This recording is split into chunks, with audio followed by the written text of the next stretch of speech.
You're 30 years old. You check your savings account, $247. Your retirement account? Empty. Your investment portfolio? Doesn't exist. Meanwhile, every Instagram post is someone your age buying a house, getting engaged with a massive ring, or casually mentioning their diversified portfolio. You feel like you're running a race where everyone else got a 10-year head start. Here's the truth nobody's telling you. You're not as far behind as you think. Picture Sarah. She's 30, works in marketing, makes $55,000 a year, has $11,000 in credit card debt, $400 in savings, and zero invested anywhere. She's not reckless. She's not stupid. She paid rent through college, had medical bills, helped her mom when her dad lost his job. Life happened. Now she's looking at her friends, the ones who had parents paying their college, the ones who lived at home until 27, the ones who inherited money, and thinking she's already lost. But here's what Sarah doesn't know yet. Compound interest doesn't care when you start. It only cares how long you stick with it. First, let's kill the myth that's paralyzing you. I should have started at 22. Yeah, that would have been nice. You know what else would have been nice? Buying Apple stock in 1997. We're not time traveling. We're dealing with reality. And reality says this. Someone who saves $500 a month from 30 to 65 ends up with more money than someone who saves $200 a month from 22 to 65. It's not about when you start. It's about how much you commit once you do start. Let me give you the math in plain English. If you invest $500 a month starting at age 30, earning an average 8% returns, you'll have around $1.1 million by age 65. Not from winning the lottery, not from inheritance, from $500 a month. But I don't have $500 a month. I hear you. Most people at 30 don't have that.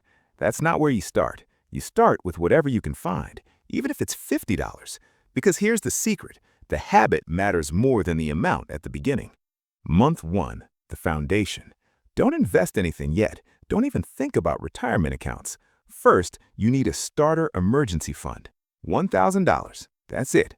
Not $10,000. Not 6 months of expenses. Just $1,000 sitting in a savings account you don't touch. How do you find $1,000 when you're broke? You do the thing everyone hates. You track every dollar for 1 month. I know, it's annoying. It feels invasive and judgmental and like homework. Do it anyway. Track everything for 30 days. No judgment, just data. Then look for the leaks. The subscriptions you don't use, the convenience purchases that don't actually make you happy. Suddenly, you found $300 a month you didn't know you had. Month 5, the debt decision. Now you've got $1,000 saved. You also probably have debt. And here's where people get paralyzed by conflicting advice. Let me give you the actual rule that works. If your debt's interest rate is above 7%, pay that off before investing. Sarah had $11,000 in credit card debt at 18% interest. That's $1,980 in interest charges every year just for standing still. She took every extra dollar and attacked that debt like her future depended on it, because it did. She kept her $1,000 emergency fund untouched. She lived on basics. In 18 months, the credit card debt was gone. Did she miss out on some investment gains? Yes. Did she save herself from drowning in interest? Absolutely. Month 23, the investment beginning. Debt's gone, emergency fund exists. Now you start investing. But here's where people freeze up. Which brokerage? Which funds? What about crypto? Stop. I'm going to make this so simple it feels wrong. Open a retirement account. If your job offers a 401k, use that. If not, open a Roth IRA at Vanguard or Fidelity or Schwab. Put your money in a target date fund. That's it. You don't need to become a stock market expert. You just need to contribute consistently.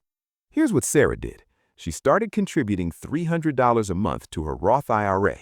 All of it went into a target date 2060 fund. She set up automatic transfers the day after payday. She didn't watch the account. She didn't check it daily. She just let it run. In year 1, she contributed $3,600. The market grew 11% that year, so her account hit about $4,000. Not life-changing yet, but the foundation was set. Year 2 and beyond, the acceleration. Once you've built the habit of saving and investing, you start finding more money, not because you got a massive raise, but because you've reorganized your financial life. Sarah got a $3,000 raise in year 2. Old Sarah would have upgraded her apartment, bought a new wardrobe. New Sarah increased her monthly investment from $300 to $450. Every future raise, she committed to investing half of it. By age 35, Sarah was investing $600 a month. Her account had grown to $42,000, not from magic, from consistency and time. By age 40, she was up to $800 a month, and her total hit $118,000. The money was making money now. Compound interest was doing the heavy lifting. This is where it gets interesting. Your dollars start working harder than you do. Let's talk about what happens when you don't feel like it, because you won't. There will be months where $300 feels impossible, where your friends are going to Mexico and you're staying home to stick to your plan. This is the test. The people who win aren't the ones who never struggle. They're the ones who keep contributing even when it's hard, even when it feels like it's not working. You won't see dramatic changes month to month, but year to year, the difference is stunning. Let me show you what giving up costs. If Sarah had stopped investing at 35 after 5 years, she'd have put in $27,000 total. Left alone until 65, that would grow to $290,000. Not bad, but if she keeps going, she ends up with $1.3 million. Now let's address the guilt spiral. You're going to compare yourself to people who started earlier, saved more, earned more. You're going to see 25-year-olds with $100,000 in investments and feel like a failure. Stop. You don't know their story. Your only competition is the person you were yesterday. Here's what actually matters at 30 with no savings: direction and consistency. Are you moving towards financial stability or away from it? If you're contributing something every month, you're winning, period. Let's talk about the emergency fund again, because this is where people sabotage themselves. You build up $1,000, then your car needs $800 in repairs. You use the emergency fund. That's what it's for. But here's the critical part. You rebuild it immediately. You don't throw your hands up and say, "I'm back to zero, what's the point?" You used it correctly. Now you fill it back up.